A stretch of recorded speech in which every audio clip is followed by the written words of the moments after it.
from. Tell your girl she can kick it if she wants some, but we got no time to waste. Welcome to 4AZ. I'm your host, Tyler McDowell Blanken, and I am back with my two favorite Abbott Elementary fans, just two of my favorite people in general, for keeping it all the way real. Sarah Beth is here. Mike Steph is here. All right, you two, we have a lot of Abbott to get into. I want to start, well, let me first rewind. We are going to be discussing two episodes on this recap. That's what we always do. First, episode 19, Music Class, and then episode 20, Ava Fest, Tokyo Drift. All about season 4 around here. Sarah Beth, I want to begin with Music Class. This cold open. Mr. Eddie has assumed the role of interim principal. We should have seen this coming. And during this cold open for the announcements for the school, Gregory Eddy says, the most important thing to remember, kids, learn something today and have fun doing it. We also learned, very important, that the, what is it, the Hoagie? The Hoagie House? The Hoagie House is Hoagie Hole, closed. something. Yeah, it's one. It's Yeah. It's a funny restaurant name. Mike, Steph, Sarah Beth, you two are here. I can't wait for your Abbott thoughts. I think the only proper place to begin with the music class episode is the ascension of interim principal, Mr. Eddie. I want to start with you, Sarah Beth. What do you think? We're so proud of our man. He did it. He's the interim principal. I love seeing him like step into that role, right? Because that was his dream, like from season 1. He always wanted to be admin. It's really funny watching him try to step into like Ava's role, where he's clearly not Ava and he's not going to do anything like Ava, but he's also been left with everything set up the way Ava did it. So watching him try to like navigate and like figure out the records and why are they labeled this way, and just how he's like, well, she hasn't done announcements in how long? Like, he's so like methodical and like procedural. And so it's very funny watching him not only step into this role, which typically you would want your administrator to be like methodical and procedural and like know all the things, but he's also having to like undo all of the Ava-ness that has been left for him. And so it's really exciting watching him, but it's also really funny, which has been a relief. Like, instead of like boo-hooing, like I still think Ava will be back. But having that like refreshing where it was just more like funny than like temper tantrum-y or like upset about it. Exactly. And he's also not in a like I'm taking over, like, because even when Ava came back, it was like it's just temporary. I'm not trying to come for your spot. I'm interim. It says it on the. It says it. Where even like season 1, that would have been more his attitude. He tried to get her out. Yes. And eventually, when we talk about the Ava Fest episode, Sarah Beth, I love that you brought this up. I also want to hear both of your thoughts on the parent interactions. I'm so fortunate that we have Sarah Beth here, an amazing educator in Arizona. We have Mike Steph, an amazing father on the East Coast in New York. So we're going to get both perspectives. We're going to talk about Theory Corner, fan theories, predictions. We're going to also share our MVP pick for both episodes. It's going to be a great conversation. Mike Steph, we're starting with music class, beginning with Gregory Eddy. He is the interim principal. What do you think of our guy? How proud are you? It's interesting that he's been ready for this his whole career, but he's so unsure of what he's doing. At least that's the appearance when we first realized, all right, this is the aftermath of the last episode. People have new roles or what have you. I find it funny that matter of fact, I'm gonna go on a tangent for this. To me, the best part of the cold open, and maybe I'm going ahead of myself, is when Ava came to pick up a few things and tie up a couple of loose ends. And Mr. Johnson, when Gregory was giving the explanation, like, listen, I'm just the interim, I'm just here until everything gets settled out. And Mr. Johnson's like, it's a coup. It's a coup. I put that in my notes. Yes. So Mr. Johnson's MVP case, I'm just going to say this out here. This is what we call a tease in the business, Sarah Beth and Mike Stuff. You know this. MVP case, sneaky MVP case for this 2-pack, Mr. Johnson. We'll revisit that later. Mike Steph, please continue cooking. Yes, that to me, that was the best part about the cold open. But and the dynamic between him and Daya is very interesting. it's definitely different than the dynamic between Ava and Daya. It's almost like maybe I was overlooking it over the last couple first couple seasons, but it seems like Dai is becoming more of an integral character in within the core group. She's not on the periphery anymore, especially these last couple. So the dynamic between her and Gregory, these 2 episodes in particular, was very interesting. I wonder, does that lead into going into our season finale and how everything sorts out? So no doubt, Mike. I don't know if I answered learned the question, but you did. I learned her name for the first time. But did we know Daya's name previously? Maybe I just didn't remember. I don't know. I don't because when we were talking about it last time is when I remember hearing it. So either they said it and I just haven't paid attention. Yeah. Or because same boat. I don't know that I could have told you her name prior to 4 episodes ago. Yeah, for sure. Well, and Sarah Beth, you've highlighted, I think, in previous conversations, I think what's neat about Abbott is we get the full scope of all the adults it takes to make a school run. Yeah. So I love, to your point, Mike, I love that not only does Daya bring the funny and kind of keeps Gregory in check, but also as an audience member, we get to see, again, the full scope of course, teachers help a school function, but there are so many other pieces, whether it's Mr. Johnson, whether it's Daya, whether it's the PTA, dare I say, in all of Tariq's glory. So moving, Sarah Beth, please. Being clear, sorry, that without Daya, the administration doesn't work. Oh yeah. And so that's why we're seeing her more, right? Because we're seeing more of the effects of administration. Exactly. It seems like the season has been more focused on admin and how that plays out. So without Daya, Ava wasn't going to be able to do her job. Daya was probably doing a lot of stuff Ava should have been doing. And I think that's where you even see it with her and Eddie, because it has to go back to that. She has to trust Eddie to do his job. Totally. And right, you're just coming off of Ava. She's used to covering it all.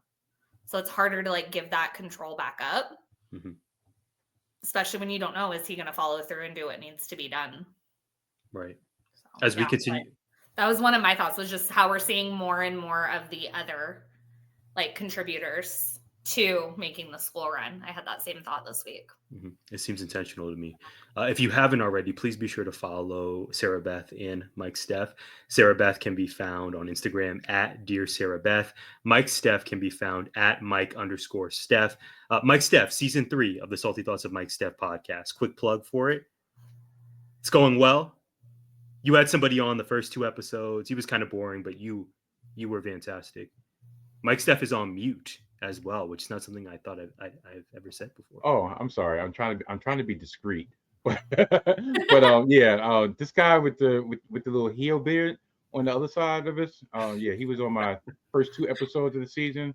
Last week, I was talking about WWE and their creative and the dynamic going forward. And this week, I don't know. I'm kind of up in the air exactly what I'm going to talk about, but I think I'm going to be talking about wrestling. But yeah, thank you. Thank you for the plug. We'll be tuning in. No, Mike, in all seriousness, we had an amazing conversation. I think our audience will enjoy it. It is very wrestling centric, but you know how Mike does on his podcast, wrestling, culture, current events. Check him out and support both of these amazing, amazing individuals. Okay, so continuing on with the episode, it is titled Music Class, and this is really centered around Barbara's new class that she's teaching. She wants to focus right away, right after the cold open. We see her in her classroom. She wants to focus on the fundamentals. I put it in all caps in my notes. In fact, she says, put down your kazoos and your instruments, pick up a paper and pencil. You can imagine how that went with students. We also see that Jacob is in attendance in the class too, which is hilarious. And he asks, Mrs. Howard, are we going to learn? Oh, I'm sorry. A kid asks Mrs. Howard, are we going to learn how to make a song go viral? So we see that continued. I don't know if I want to use the word insecurity, but Barbara just kind of feeling out what is her efficacy on campus. And as she continues being a veteran on staff, is she able to perhaps reach the kids the same way that she was able to in previous years? So Sarah Beth, I want to kick it back to you. Barbara inherently is a main character of this episode. Where are you at with her journey? I really love like the reflection she took in this episode. It's one of the conversations I constantly have with like educators is that like we have to meet the kids where they are and with what they're interested in. And so like and sometimes like it still works. So like I recently read Shiloh to my class and they loved it. But sometimes like I'll pull books and like I'll read them aloud and be like, oh, I really love this as like a kid right over my kids' heads because it's just not like, so like having to like check like the books that I keep in my library just because like I loved it as a kid doesn't mean like the kids I teach are going to love it. And if they're not, like we got to find things to get them excited. And so I think it like caused a lot of reflection on her end where it was like, no, they need the fundamentals, and watching her shift to be like, oh, they really want to make this song go viral. How do I tie that in? Well, you can't make it viral without knowing the fundamentals, but let's make the fundamentals seem more fun. Sorry, I hate it because we have a phonics program called Fundations, and my kids hate it. And they'll straight up say, why is it called Fundations when it's not even fun? So every time she said fundamentals, I could just hear my kids. And I was like, valid. I didn't name the program. I don't know what to tell you. But like just that like reflection of, right, because like when she asked, do you know who the first person to go viral was? And the girl that says Jesus. Jesus. Yeah, which is really funny. Because then you could tell like she was like but then like the James Brown comment, right? Like how many of those kids really know who James Brown is? Unless it's maybe like mom and dad play James Brown or grandma plays James Brown in the car. Because you know, then Jacob's like, I knew it. But like, great. And then when she asked them, what's your favorite song?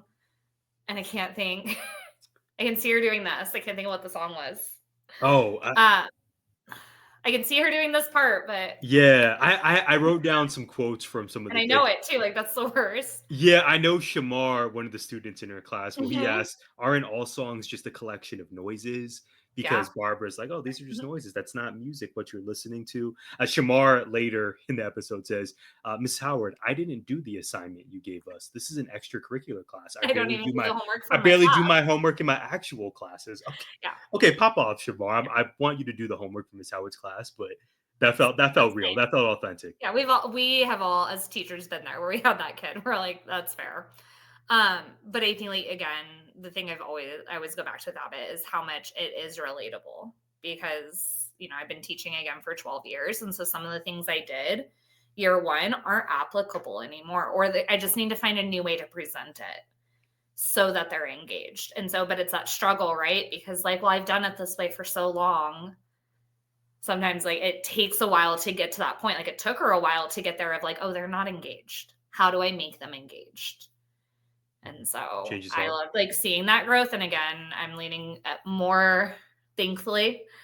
So I'm going to be really devastated if your fan theory about her retiring comes true, because like I'm leaning more and more towards the other end of like she's getting back it, like she's finding her groove again and like finding it refreshing. So I'm hoping I'm not right about her becoming a full-time music teacher. Theory corner coming soon. Mike, Steph, we got to get you back in here. Okay, so I was gonna say Ava, not yet. Barbara, huge focus of this episode. But another plot development is, well, it occurs really when Manny, the great Manny, calls Janine. He tells Janine he has secured time for both her and Ava to speak to the board with the prospect of getting Ava's job back. Sorry, interim principal Eddie. Later on in the episode, I'm so excited for your thoughts, Mike. I haven't asked you what you thought about this, but I'm sure you have feelings on it. Later in the episode, this is much later, Janine, Gregory, and Melissa, both your favorite character, Melissa, they end up visiting Ava at like a 2-star hotel, they say. Like and Ava or something by the airport. Yeah. A big element of this episode is Ava. Absence did not make the heart grow fonder. It seems like we said goodbye to her and now she's already back, which we love. They visit Ava in all of her Ava Coleman glory. She is giving a TED Talk-like performance titled Ava Coleman, Go Where? Forward. Mike, Steph, what do you make of the Ava of this episode, particularly this epic TED Talk she delivers? There's lights, there's music. Dare I say, before I kick it to you, Mr. Johnson is the t-shirt gun guy, which just a wrestling term, popped me, elicited a huge reaction. And probably my biggest laugh of this entire episode is Mr. Johnson just being so committed to his role as the t-shirt gun guy. How did he even get there for Ava's talk? I just have many questions. Mike, Steph, you usually have answers. What say you? I find the quote unquote unknown life of Ava Coleman very fascinating. Because remember, matter of fact, I'm going to start from this.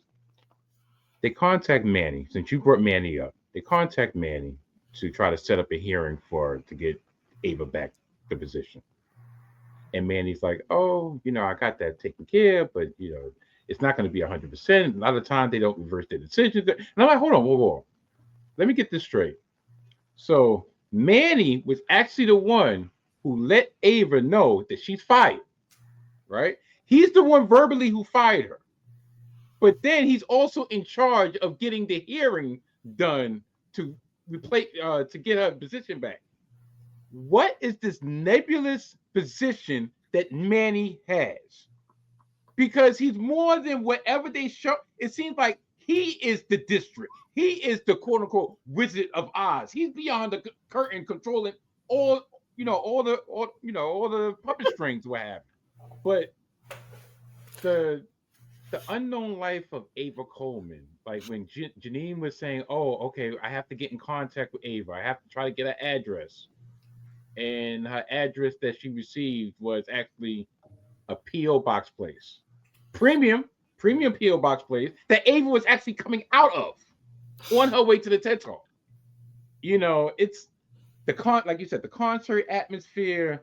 It's almost like as much, and maybe I'm going a little bit too far ahead, but it's almost like as much as Ava is having all the success outside of her principal job, her principal position, and so forth, she's not fulfilled. And I think that's the ongoing narrative with the Ava Coleman character, is all this bluster is in place of her really finding true fulfillment. And this kind of opened the door for us to really see, I wouldn't say her insecurity, but still her growing vulnerability that we've grown to see, especially since from season 3 into season 4. So it doesn't surprise me that she did well, but it doesn't surprise me that pretty much she was a rock star on stage and she had a cult following and so forth, and the way she kind of picked apart, quote unquote, off the top of the head. Yeah, I have a little friend in Janine. I have a lady with a banging body and a stink attitude in Melissa. It doesn't surprise me. Ava is almost like that old saying, jack of all spades, but she's the master of all also, instead of master of none. So yeah, it's just another notch in the belt of, all right, what is this Ava Coleman character going to pull out next? Her ex-boyfriend is Andre Iguodala. We'll get into the Tokyo Drift about her other connections. that we will. I can't wait. Sarah Beth, the Ava of it all. What do you make? I agree with Mike. Like, I loved seeing, because I thought it was going to go one of two ways. Either, right, we know she's always going to put on like this front in the show and be Ava. And so either we were going to like see behind the curtain and she doesn't have a backup and she's not doing well.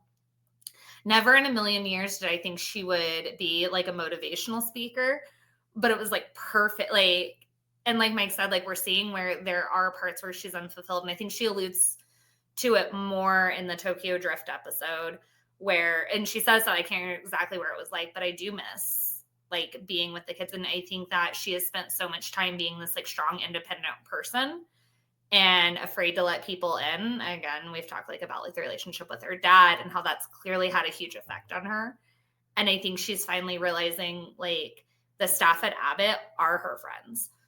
They are people she can trust. She's still not quite ready. But realizing like those are relationships she does value. And so now what do I do? Because she's been so focused on, and for, survival reasons, really, like that was her coping skill and her way to survive was becoming strong and independent and having all these like side hustles so that she never has to rely on somebody. And so now it's not, she doesn't need to rely on somebody for like monetary reasons. She needs to rely on them because she misses that like human connection. And so it's been really cool seeing her character growth. Which again, had you asked me 3-4 years ago when season 1 came out, would I be rooting for Ava like I do now? Absolutely not. When I was watching season 1. So that's been like the biggest like plot twist for me. It's just going from like, I could not stand her. Like she was every stereotypical out of touch admin I've ever like met. My admin's great. I want that on record. But I've met a lot of out of touch admin that like, it was like, I couldn't stand her because she was so out of touch. And now it's like, we're seeing that like, there's a method to her madness. My favorite Ava quote from this episode was the conclusion of her speech. She tells the audience, "Every new beginning comes from some other beginning's end. Good night." And then the fervor, the cheers, you said it, Mike. It was really giving a concert. It was giving concert. The vibes were tremendous. Okay, going on with the episode, you brought this up earlier, Sarah Beth. Barbara really kind of finds her stride by the end of this episode. She's doing that kind of that nice push and pull with students of, I have my lesson plan, I know what I want to accomplish, but I'm also taking the temperature of the room and seeing what the kids are interested in. Big shout out to Barbara's student August. He says at the end of Barbara's class, "Mrs. Howard, this was fun, but I still want to keep learning music your way if that's cool." I said to myself, you go, August. You just earned yourself an A. That's what I'm talking about. Get that A, August. The end scene of this episode of music class involves Gregory Eddy, the interim principal. He says, "So Ava's filing system is genius." Gregory and Melissa throughout this episode are their quest for these 30 minutes were to figure out how in the world does Ava manage her filing system now that we're responsible for it. Now that I'm responsible for it, speaking as Gregory Eddy. So there's a Survivor reference. By the end of the episode, Gregory and Melissa are on a mission to find any student that they need. Oh, you need to pull the file for this student? Okay, let's find it. Got it. Ava used to organize it by hot dads, but and then there's Survivor. We got it going. Daya is brought back up. They find Nate Wilson's file. That's how this episode closes. I don't know that we've gotten a lot of Gregory and Melissa quests together. I love that was a part of this episode. Sarah Beth, Mike, Steph, any other news or noteworthy developments from music class before we talk about Ava Fest Tokyo Drift? I'll say this. There's two things to me that there's a theme to this episode. Everything kind of intertwines, starting with the file system, and also Barbara's quest to try to get through to the youngsters for the music, for her musical taste. It's almost like, darn, what's the best way I could describe it? It's almost like the theme would be cracking the codes. They're cracking codes. So you had to crack the code of, the filing system, but also Barbara had to figure out exactly how to get to the kids, because in the music program, all right, it's extracurricular, right? And she got real offended when they sampled her voice and made a little tune based on her voice saying fundamental. She got very frustrated and offended over that. Like, it was a bang. How dare they do this, right? But what it comes down to is almost like a mirror to what's going on right now in reality when it comes to music. It's the battle between classic and timeless, aka the fundamentals, and the trendiness, the microwave music, the forgettable, the trying to go viral. And for her to actually kind of marry the two to finally get to the kids, that was her way of cracking the code. Similar, like you said, where they figured out, okay, it was the Survivor way of, how she had the students in the file system. So I think that was the theme of the episode. And yeah, I'll leave it at that because I have so many things, but I can't formulate them right now. So yeah, I'll leave it at that. Sarah Beth. I think just one of the things I noticed really throughout this episode, it was a lot of like relying on each other, right? Like Ava's the only one really not relying on anyone right now, which is true Ava Colton, but like Barbara had to rely on Jacob. And I loved how Jacob was like, I never get to see her teach because we teach at the same time. So I asked her if I could sign up. And then she's like, I never told him that. But like really like those two, right? You've got two vastly different generations. And I think that like her having Jacob really helped her see like, how do I crack the code of getting these kids interested? And then having Melissa and Eddie, which like you said, we don't see them pair up very often. So we had a lot of pairings that like we don't see as like one-on-one very often. Like we'll see Barbara with Jacob and Melissa. Or like, so like it was really cool seeing them paired that way. And then kind of like Janine really trying to get Ava back. And like Ava being like, I'm good. So like that was something just I noticed is just again how valuable like their relationships with each other are. And I feel like this episode really like played to that. I love what you both said. Really, when I think about Abbott, most episodes, and maybe this is a reflection on teaching in general, it's comprised of these quests throughout the episode or throughout the day. Yeah. And in our case for Abbott, it's usually highly entertaining and often funny quests. Okay. I know what you two came. Mike, Steph. Yeah, before Ava Fest, please. The best part, because I love my oldie music. So for her, one of her theme songs on her playlist to really pretty much describe her hustle is she works hard for the money. Dun, dun, dun. I was like, that is perfect Ava Coleman. She works hard for the money. She got a hustle here, hustle there. She's gonna know how to make that money. She's not gonna know how to take care of herself. And like you said, she's gonna be an independent woman. So yeah, I love that part. It was small. It wasn't that subtle, but I loved it. Plus, I like 80s music. So it sounds like Mike Steph is building the Ava MVP case. Will he choose Ava Coleman as his MVP? There is only one way to find out. Stay tuned. Okay, I know what you two came here for. Maybe even what our audience came here for. Ava Fest Tokyo Drift. Cold open on this episode. Gregory Eddy to the staff in the break room, if you will. Hey, just a reminder, until the leak in the gym is fixed, it's off limits. The last thing we need is a parent suing the school. Cue to Melissa and everyone, the staff, having persistent Wi-Fi issues.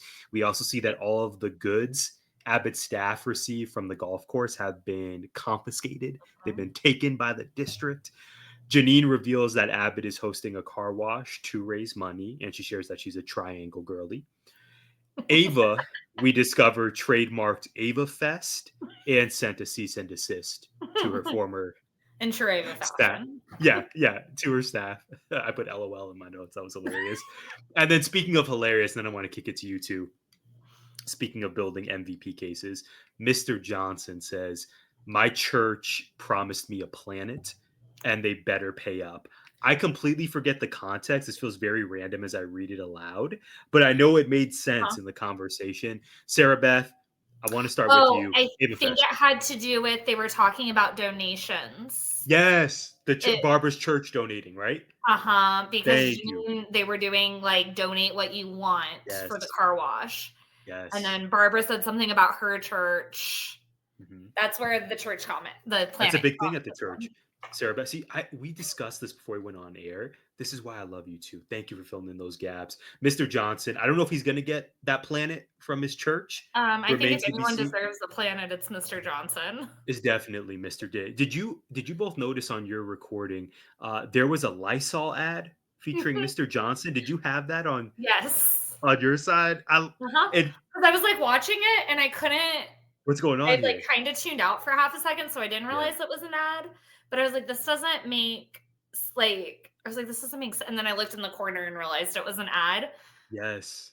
The Lysol ad featuring Mr. It made me think about the characters on Abbott and other potential crossovers. I'm thinking of Gregory Eddy for Uber.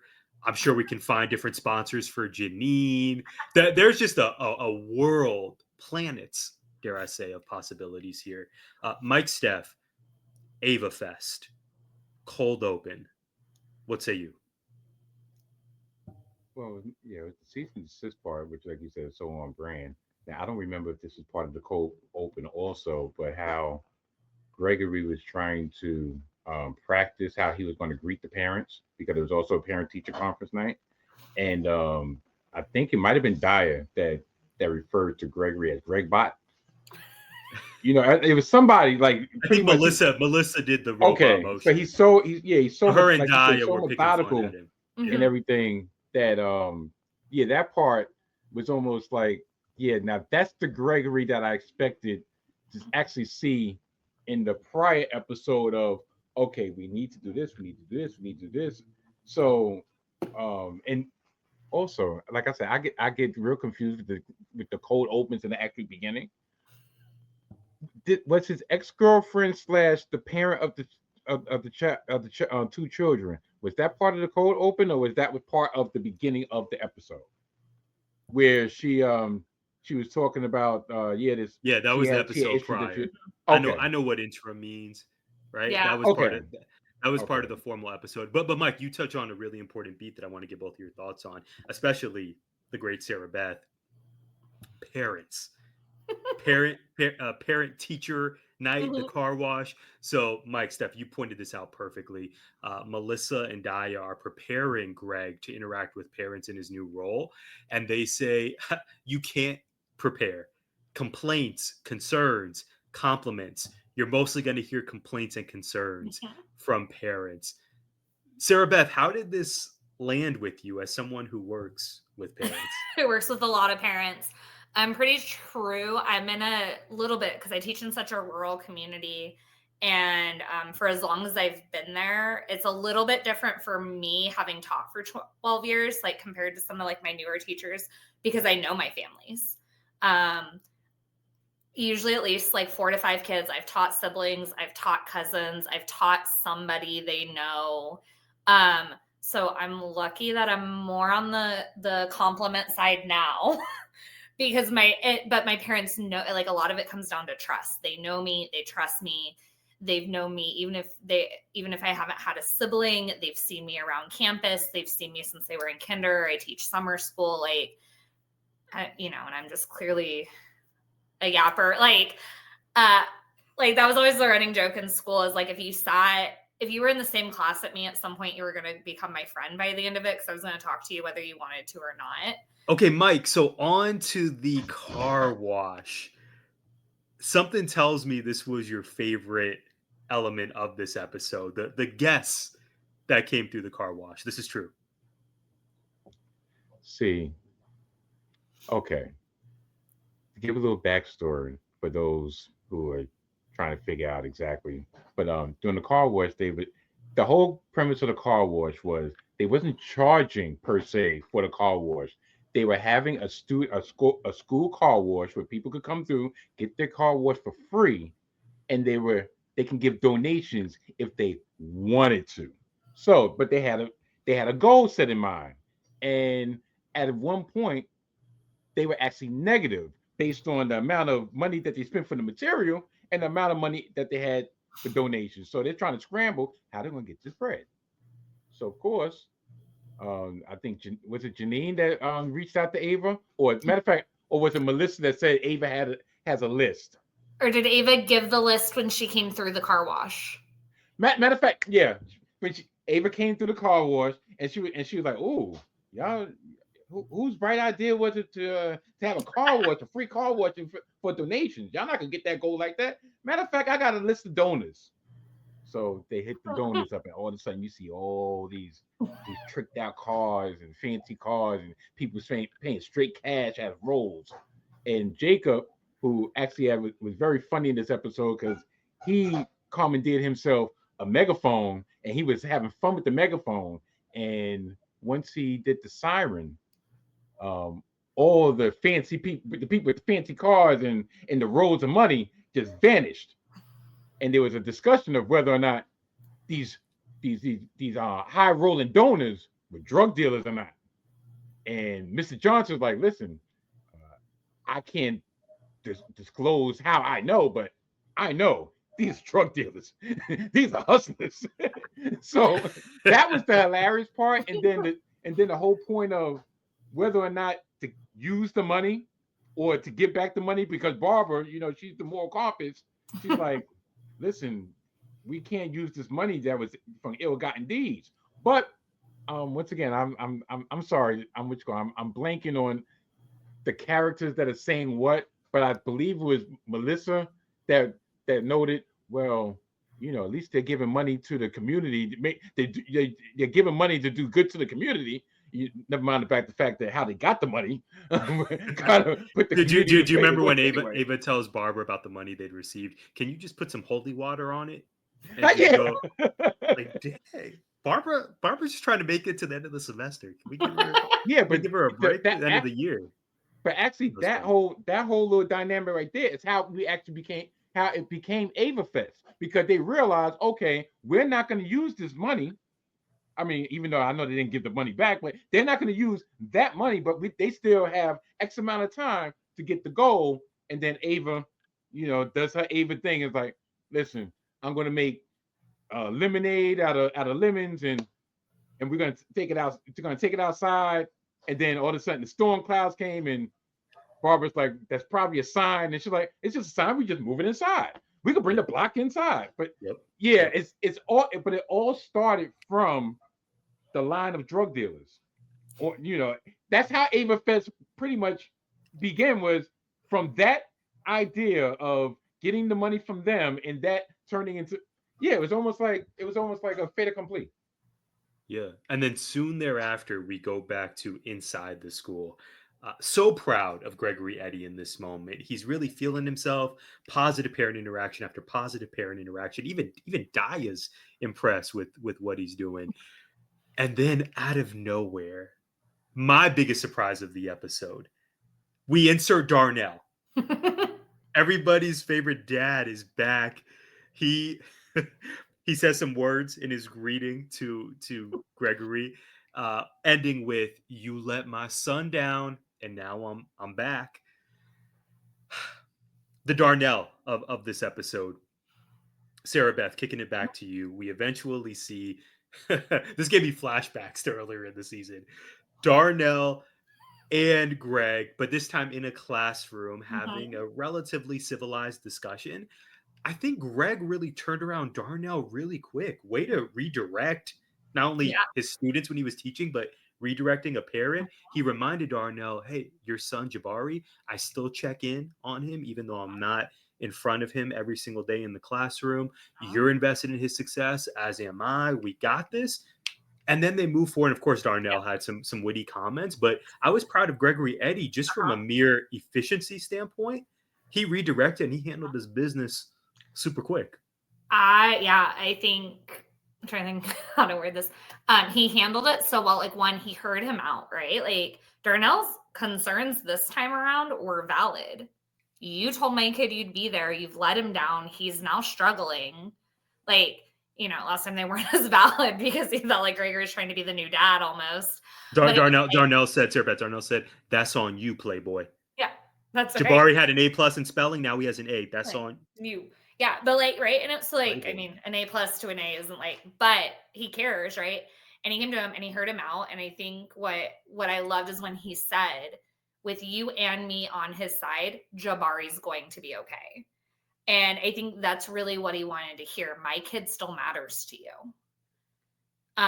And so, one, I just think he handled it so well, because it sucks. I've been in conversations. I've gotten calls from principals of like, hey, I've got a parent who's really unhappy with the decision you made. We got to meet her. And a lot of it was misinformation about decisions that had been made, or, 8-year-olds tell story, like they relay information the best they can. Right. But they don't always know like my decision-making process or like why I made that decision. And so like I've walked in with parents that were ready to fight. And a lot of it is like taking a step back, and it's like, it's not me. It's like they're worried about their kid, and so like you hear them out and then you talk about it, where I'm like, like validate their feelings. Like, yeah, you're frustrated because he's not doing well, but let me show you all the ways I am still checking in with him and I am still there for him. And I think that giving that reassurance, so on it, like from a teacher standpoint, it was handled so well, because like, and it's hard, right? It sucks when someone's coming in and is mad at you and is yelling at you. I did like when they hugged it out and he told him he better not be looking at the camera. That was great. Weirdly, Darnell grew on me on this episode. Whoa, that's a zag, Sarah Beth. Like, I just think he was just more bad funny. boys, huh? MVP case for Darnell, low key. I don't know about MVP, like, because it was like such a small moment, but like the first time we met him, right? He's just this dad who's feeling like jealousy, and it was like just kind of like this insane, but and that's kind of like how I feel. Like, I think one of the things I appreciate is that we see this full circle, that these parents may, like we see it with Crystal, we saw it even with Tariq. Like, they're not just who they present; they do genuinely care. They're caring in the best way they know how, and so we need like getting that like full picture, I guess. For sure. Well, speaking of, I would say characters who maximize their minutes on this episode, certainly Darnell did that. I also want to introduce Jill Scott to the chat. Incredible R&B singer who popped up on this episode. Mike Steph, I think you brought this up earlier. We eventually transitioned from the outdoor car wash to the indoor block party to raise the additional final funds that we can get to reach the staff's goal. So Jill Scott is called, and I believe, wasn't this a Barbara connection? Barbara's church. Jill Scott's was it grandmother? Godmother goes to Barbara's church. Jill Scott. It's called Jill Scott up. She makes it directly to Abbott. And I watched this a second time just yesterday, actually. And this was the vibes of the last 5 minutes of this episode, 5 to 7 minutes, were so amazing. One of my favorite moments from this season was Jill Scott singing through the halls of Abbott with the staff dancing, with parents and kids dancing, and just engaging in so much joy together. Janine shares that they made their monetary goal. And then this is what I want to get your thoughts on, Mike, and then Sarah Beth. Janine is standing next to Ava as Jill Scott singing. And we can hear Janine ask Ava, "What made you come back?" Ava to Janine, "Yeah, I make a lot of money, but it doesn't," this is what you touched on, Mike. Janine inserts, "It doesn't make you feel fulfilled." Classic Ava response, "Shut up, Janine." And then Janine says, Janine was so smooth, possible MVP candidate, I'm just saying. She says to Ava, "A wise person once told me, every new beginning comes from some other beginnings." And you go, Janine. That's so tough. Look, if you want to come back, we can find a way to make it happen. And I didn't know if we were going to get this, you two. I really didn't think we were going to. I'm getting chills saying it. Ava says, "I want to come back." We're off to the races. Mike Steph, this last, and we'll get to Mr. Johnson being a super fan of Jill Scott, the official ending to this episode in a moment. But Mike, this final 5 to 7 minute stretch of this episode, the Jill Scott cameo, the Ava and Janine conversation, how did you feel watching it? Well, first, that's one of my most favorite songs from Jill Scott. Living my life like it's golden, living my life like it's golden.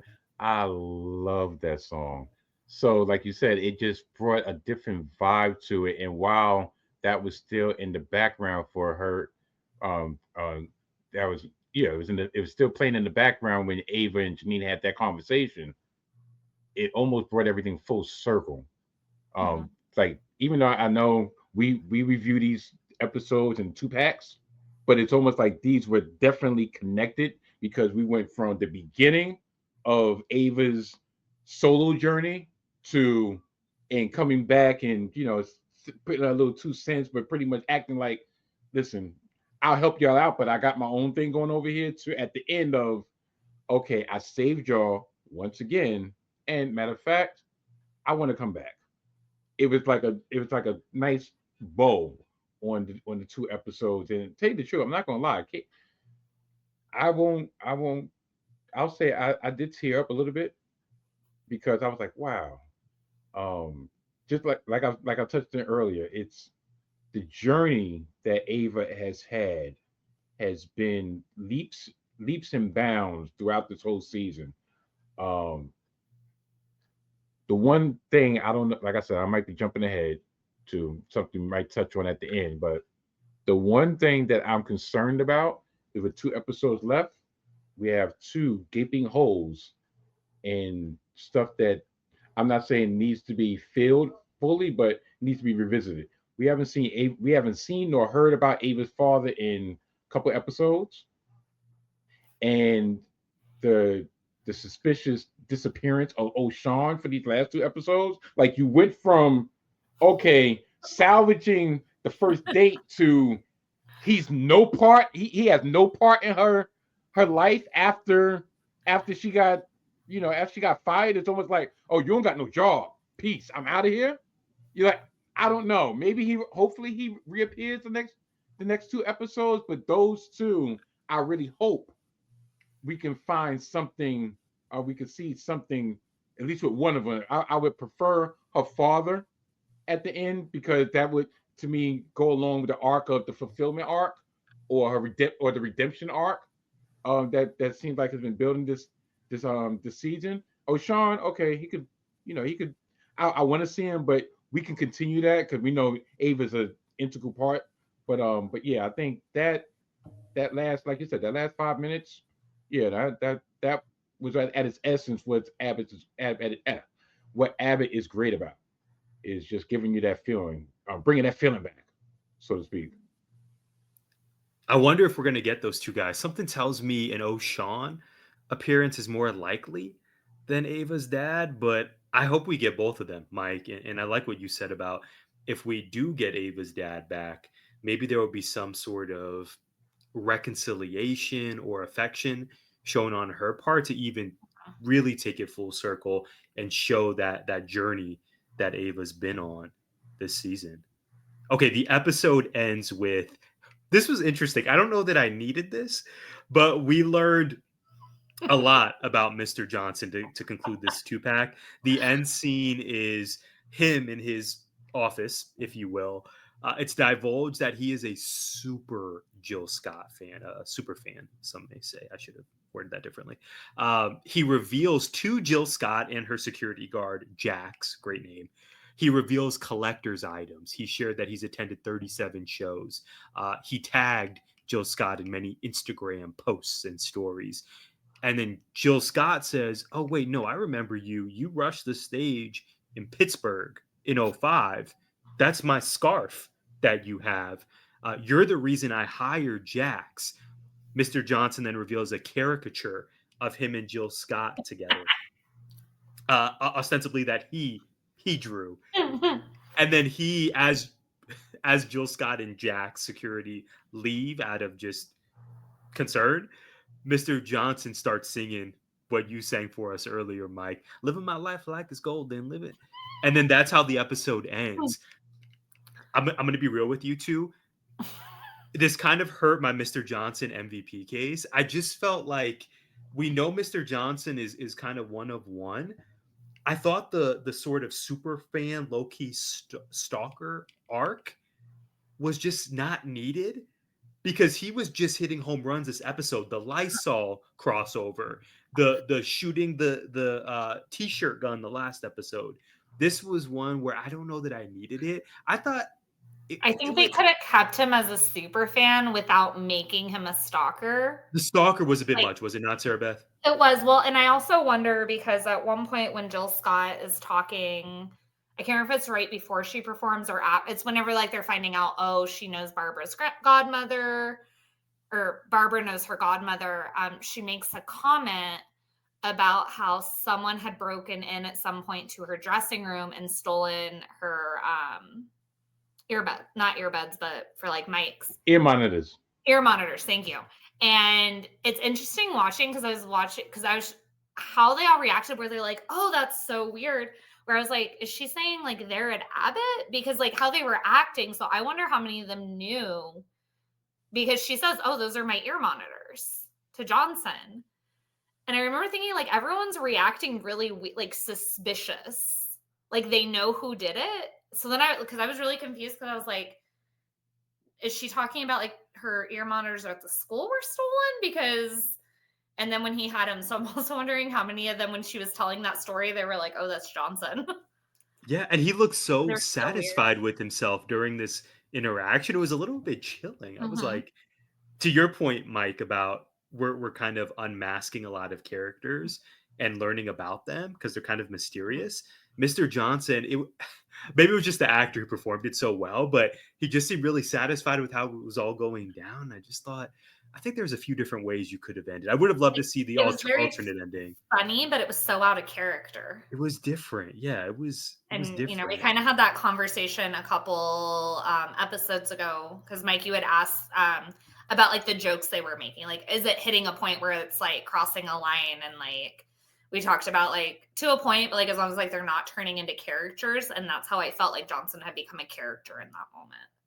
Or like, yes, it was very funny, but it was out of character. And so is the easy laugh worth it? Yeah, that I'm going to be straight up. That wasn't super fan. That was stalker. Mm-hmm. That was, dare I say, except for the age difference, like an episode of Catch a Predator. Like, oh no, we're not. I'm sorry. No, Chris I'm sorry. I'm Hansen. looking at. I mean, because you think about it, 05. Yeah. Like he did 37 shows in 1 year. Like, how did he have a chance to travel all around the country and still maintain his job? Theory corner. I have 3 potential theories for you too. As Mike alluded to, we have 2 episodes left in season 4. We have Rally this week, and then Please Touch Museum on April 16th, and then it is a wrap. Okay, first theory for you two. How will Janine and Ava convince the district to reinstate Ava as principal of Abbott Elementary?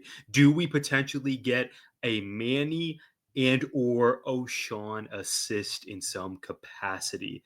Sarah Beth, Mike, Steph, is it going to be as easy as it appears to get Ava back? I'm assuming we're going to see this obviously in the Rally episode. What say you? I don't think it'll be as easy, right? Manny's already alluded to it in whatever job Manny has. We all know my distrust of Manny, because I distrust district personnel. And it was like Mike was saying earlier, like, what is his job? Because he's not a superintendent. He's not an assistant superintendent. He's like, I even tried looking it up and it said something about like program coordinator. So why was he in charge of firing her? Why is he in charge of setting up her appeal? Like, I think Manny has more control than we're seeing. He doesn't want us to know he has that control. I distrust Manny. I think he's so disingenuous. I think he's going to come through for us, Sarah Beth. I know this is shocking. You think he's going to fall? I think we're going to see Manny. I think he's going to be the reason it's going to be harder for her to come back. Say what? I think we're going to find out that he has, to quote you, nefarious intentions. Wow. Because I don't think I've ever used the word nefarious, but that's a great word, Sarah Beth. Like, I think she'll come back, but I think he's going to be the roadblock because, again, interesting. Apparently, he's the only one who makes any decisions at the district. He's got more cachet than I thought. And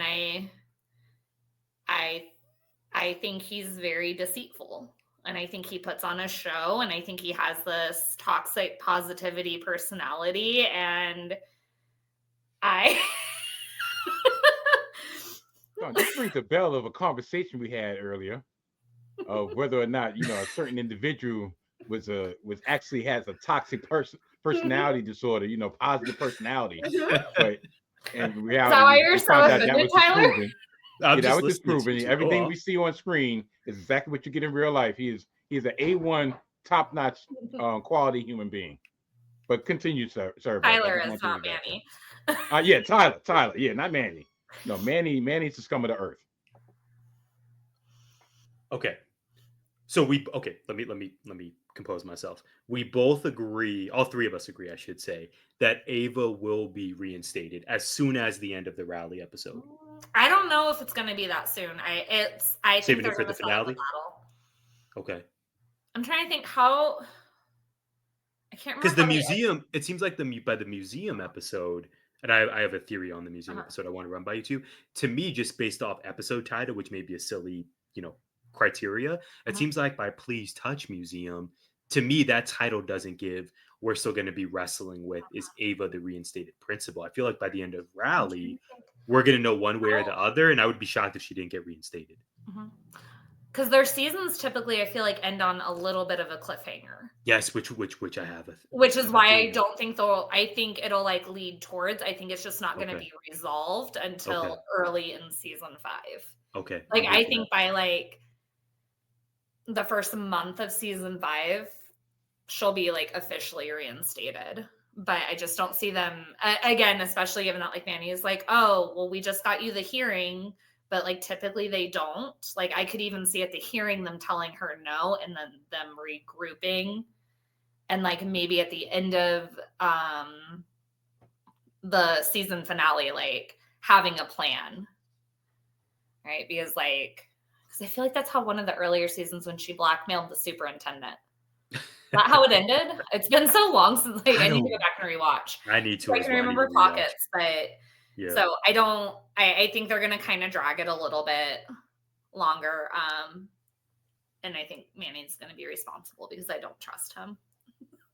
Mike, Steph, Ava being reinstated as principal, is it gonna happen within the next 2 episodes? And if so, is it gonna be as easy as we're seemingly heading toward? Do you see a man? Well, you don't see a Manny assist. Do you see an O'Shawn assist? Do you see the golf course guy popping back up and having a baby face turn, using wrestling terminology, turning from bad to good?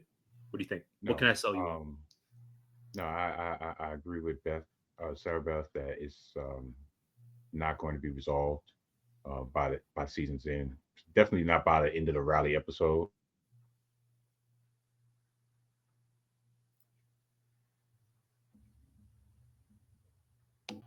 We're good? Okay. We're good. I think it would have been better off, or maybe they would have showed too much if the titles of the episodes were reversed. So you had the museum episode next and then Rally at the end. So I just don't feel like they're going to resolve that issue and then have pretty much just a placeholder issue. But this is just top of my head. A lot of different series, usually the penultimate episode is where everything happens. And then that last episode is, okay, just sewing up, tying up the loose ends. And then we might have a cliffhanger. So it's a possibility, but I think something negative will happen in this Rally episode to have a hook for, okay, season 5. What's to come? Is it going to be something that maybe Gregory gets accustomed to this new position and he showed more growth and maybe they want to go in his direction and maybe he doesn't want to give it up. Something along those lines might happen. I just don't see everything to be nice and tidy. Okay. I think it's also interesting they don't have an assistant principal. That's a great point, Sarah Beth. I never thought about that. And I'm going to talk this one out because it's just popping in my head. But we know, was it early this season or last season where we found out she wasn't even certified? Because she talks about how she went to GCU and did everything online in a summer. Because the Grand Canyon shout out. I've got a couple of friends who were, when Grand Canyon was looking at losing their accreditation, were laughing about that she went to GCU. So I also wonder, that could play a factor, right? She's never taught. She's never been that. Maybe the next steps are we'll let you come back, but you're not going to be principal of Abbott. You're going to go here, or again, I just don't see it. They can't get rid of Ava. She's made too much growth for them to be her character's done, but I don't see it being an easy path. I have 2 more potential theories. Next one. A museum episode is back. I could have sworn we saw Gregory and Janine in previous seasons at a museum of some sort. Speaking of it was like an overnight sleepover. It was a sleepover overnight. Yeah. Okay. They were in, wasn't it a heart, like a not life size, but like Honey I Shrunk This Kid size, right? The heart.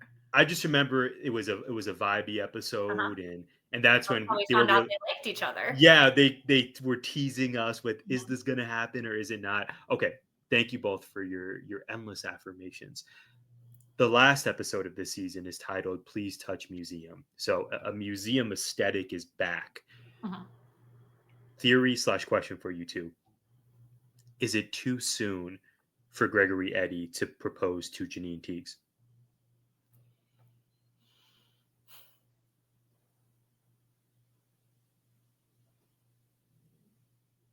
This is great content for our audio listeners. We're Isn't that great? We're really thinking here. Okay. You two are thinking it's not a no. Period. Mike Steph. People get engaged real quick in real life. I know you see those Facebook updates too. It's like, yo, y'all just started dating like 6 months ago. How are y'all engaged already? Yeah, I mean, as someone who's raised on military bases and watched a lot of people get engaged after 3 weeks. There you go. Listen, you got to get that BHA. There you go. Mike Steph. Housing allowance. So Sarah, it's not technically my world. It's not too soon. Mike Steph, I'm just a 30-something with the podcast. I don't claim to be all knowing. What do you think? Could this be the museum vibes are back? Could we get a proposal? Is it a definitive no or what? I'll preface it like this. If Gregory gets the permanent position of principal, it's turning to that, because matter of fact, this is something we did not mention. Remember when he had the conversation with his ex, right? And she said something to the effect of, "There's an imbalance in power because now you're principal and she's a teacher and y'all are dating." So, if by chance, if he knows that, all right, they're about to give him the permanent position, maybe he proposes to her, because if they're married, they can't really, I don't know if that's an HR issue if they're married. If they're just, dating, that might be an HR issue. But if they're married and principal teacher, I don't think there's nothing against that. So perhaps, but I think it has, if just for itch and giggles, maybe that's connected with the Riley episode. Like, all right, whatever the verdict is of Ava getting the position back and Gregory either staying in that position or going back to teacher, has something to do with whether or not they're going to get engaged by the end of the season. How about that? Sarah Beth? I don't know that I see them getting engaged this season. I don't think it's necessarily like too soon, but I think they've worked through so many pieces. But there's still very much like a honeymoon vibe to them. That I think if they were to get engaged, it would either be like a super long engagement or eventually the engagement would be like broken off. Because it just doesn't feel like that's where they're at yet. They're still working. Yeah. Well, because they just started saying "I love you," and like, I mean, right. I don't know. I'm not a person who believes like you can really put like a timeline or a timestamp on it. Like, just when it's right, it's right. But like it still feels very like fresh and new. So like maybe like looking at like moving in together or something like that, I could see happening over an engagement. Because I also don't think like they've even taken a vacation together. Yeah. I don't They're think, like outside of like some like work stuff. I feel like maybe they had something, but there are milestones still to hit. Plus, he's still doing Uber Eats and everything to survive. Yeah. You think you really got money for a wedding? They're not going to. I don't think Greg has that. They're not going to elope. No. Because that would be a whole episode. The wedding is going to be a whole episode in season 6 or season 7. Yeah. But also, that might, like I said, that might have something to do with whether or not, if he's offered that position, his decision on that position of, okay, this is extra money, but I might alienate the staff and who I consider friends by taking this position. as a full time, permanently when Ava has actually voiced her opinion of, yeah, I do want it back. This is good, but I want that position back. So I tell you the truth, I think that's going to be the cliffhanger. That's going to be the cliffhanger right there. Ooh, ooh. Okay, final theory for you two, and then we'll get out of here with MVP picks. Are we sure that both Barbara and Jacob will renew their teacher contracts? Is it possible? We've discussed this, we've teased it on previous episodes. Is it possible one or both of them either leave Abbott or are in a new role come next season? Sarah Beth. Jacob, I think will be renewing, at least right now, because he doesn't have any other. I know, like in karaoke, they talked about like doing things for outside, but he's not really right. Like unless they're going to do something for like shock value, but he doesn't seem to be like exploring other options when it comes to outside the classroom. So I don't think he'll be leaving the classroom anytime soon. I'm leaning towards more and more that Barbara's like feeling like reinvigorated or whatever you want to call it with doing the music class. So I don't know that she's going to retire. I'm not seeing it as much for a while there. I really like, you could see the burnout on her. But like, she's not getting into the groove with this music thing. But I think part of it's going to depend on like what happens with the next episode, because like the district has taken so much away from them too, is that they may be looking at like a riffing or something like that as like the next steps. So, but no, I don't see them making the choice to leave the classroom. Like Steph. No, I don't. I agree. I don't know. I'm just so partial to the ensemble that they have. I can't see any type of replacements at this point. Any departures at this point. So that's really what's influencing my decision to say no. I think it's going to be status quo. And plus, I think there's more story between those two on either the outside interest in the case of Jacob or the renewed love of the craft for Barbara instead of all right, I want to ride into the sunset. I think there's so many things that could be touched upon with that. So no, I think there's too much meat left on the bone for that. That's fair. Compelling cases. I agree with you both. I think both are going to be back. They're integral parts of Abbott Elementary. Speaking of which, it is time for our exit ticket. We've been teasing it throughout this conversation. Sarah Beth, I want to start with you. You know how we always end our 2-pack recaps. We got music class. We got Ava Fest Tokyo Drift. Who is your MVP? Barbara. I think just the growth she showed for the music class and like having to reevaluate, like, yes, the fundamentals are important, but like, how do I make it engaging for the kids? And like, that's especially given how long she's been teaching. That's a hard thing to do, to be like, oh, I'm redoing everything I believe in because it's not working. And then she came through with getting Jill Scott in there. Which also I loved because she kept saying, right? She's like, I have connections. And they're like, no, you don't. Like, you have Jesus. For her to like come through. So Barbara's my MVP for the 2-pack this time. Dang. I love it, Sarah Beth. Mike Steph. I would have said I really wanted to say Mr. Johnson because for the amount of screen time he had, he just pretty much he has that long lasting impression of these 2 episodes. But like I said, that turn to the dark side at the end of Ava Fest, I just can't, especially right after what I accuse them of doing. I can't. So I'm just gonna go with the safe pick and say Ava because she came to save the day both times. The first one, just her just showing different aspects of her private life, and then the second one, the second episode, she just literally just kind of, I wouldn't say caved in, but she did a full 180 from, oh, this doesn't bother me, I'm carefree, I'm living life, to nah, I really miss y'all guys. I want to come back, and so yeah, I just give it to Ava. Yeah, these are our two leading candidates. Both of you present compelling cases for both. I guess I'm deciding who is most right for this exit ticket. This feels unfamiliar. Mike, Steph, I got to go with you on this one. Not only does Ava have an episode titled after her, that's a huge win. Mhm. But Sarah Beth, I actually think I'm going to use your logic from earlier, but to agree with Mike, hear me out. Chaos Agent vibes.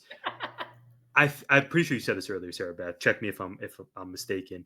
I think for a lot of okay, I think for a lot of Abbott's fan base, of course, we know Janelle James, the actress who plays Ava. Like she's super talented, she's super funny, she's ascending in Hollywood. But I think there was a healthy portion of the fan base that didn't really know what to make of Ava in previous seasons. We probably work with people like Ava. Maybe we get along with them, maybe not. But I think she's really had a full arc this season to be someone we want to root for. And dare I say, although I don't have bread like Ava, someone who's really relatable in terms of maybe struggling to be vulnerable, in terms of someone who's just trying to figure out what they want out of life personally. Insert the date with Oshawn. Professionally, insert the last 20 minutes of our conversation. So when in doubt, the name is the episode title is named after her, but also I think she's really developed some new fans with these two episodes and really throughout the season. So I'm going to agree with Mike. I got to go with Ava, but Barbara also had a heck of a run for these two episodes as well. Ava was definitely my second choice. It's one of those more two. Towards Barbara, because I feel like every time I'm like, no, my MVP was Ava. Yeah, I love the Barbara case though. Without Jill Scott, who knows what would have happened? I know. Yeah. But I think if we do a series MVP, it's Lane and Ava. We're gonna have to go not series, but season MVP. Yeah. We're gonna have to do that. We're gonna have to do that. I mean, we have 2 episodes for it to change my mind, but right now I'm sitting with it being Ava. Mike, Steph, close us out. I know I was going to say an honorable mention, but that only would would work for the last episode, and that would be the long line of fancy cars and which was suspicious guys with unlimited cash that actually made Ava Fest a success, even though not directly. But yeah, that's just me joking around. I love it. As always, this was such a fun conversation. Please be sure to follow Sarah Beth at Dear Sarah Beth once again. And please be sure to follow Mike at Mike_Steph. Check out his podcast, The Salty Thoughts of Mike Steph, season 3 available now. All right, you two, we will be back once again, one more time to recap Abbott Elementary season 4. So we'll be back in 2 weeks. We'll have some surprises for you. But in the meantime, please follow the show at 4AZTeach for exclusive show updates and more. Thank you for being here, and we'll see you next time.